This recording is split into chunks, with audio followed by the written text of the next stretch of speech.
AP విభజన హామీలు అమలుపై వామపక్షాలతో కలిసి ఉద్యమాలు చేస్తున్న జనసేన అధినేత నటుడు పవన్ కళ్యాణ్ శుక్రవారం నిర్వహించిన పాదయాత్రలో పాల్గొన్నారు.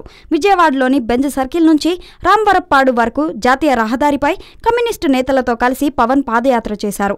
అనంతరం పవన్ మాట్లాడుతూ నాయకులు అమ్ముడుపోతారేమో గాని ప్రజలు ప్రజానాయకులు అమ్ముడుపోరని అన్నారు. ప్రత్యేక హోదా కోసం అందరితో కలిసి పోరాటం ఉధృతం చేస్తామని స్పష్టం చేశారు.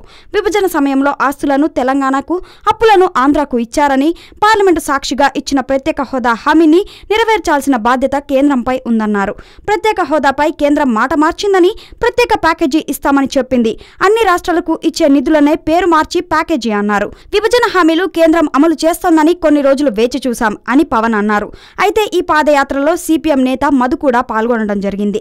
రాష్ట్రానికి జరిగిన అన్యాయంలో బీజేపీ, టీడీపీలది సమాన పాత్ర ఉందన్నారు. శనివారం టీడీపీ నిర్వహించే అఖిలపక్ష సమావేశానికి హాజరు కాబోమని మధు స్పష్టం చేశారు. అయితే ఈ రోజు జరిగిన పాదయాత్రలో 6 పదుల వయసులో తీవ్రమైన ఎండలో కూడా మధు పవన్ కళ్యాణ్ తో పార్టిసిపేట్ చేయడం జరిగింది.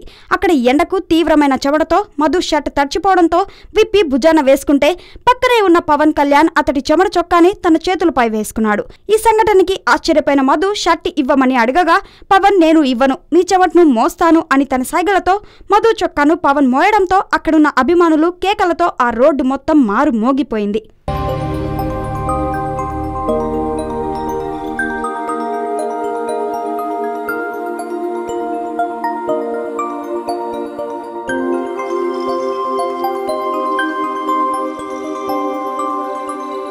ఈ వీడియో గనుక మీకు నచ్చినట్లయితే లైక్ చేయండి, షేర్ చేయండి అండ్ సబ్స్క్రైబ్ చేయండి.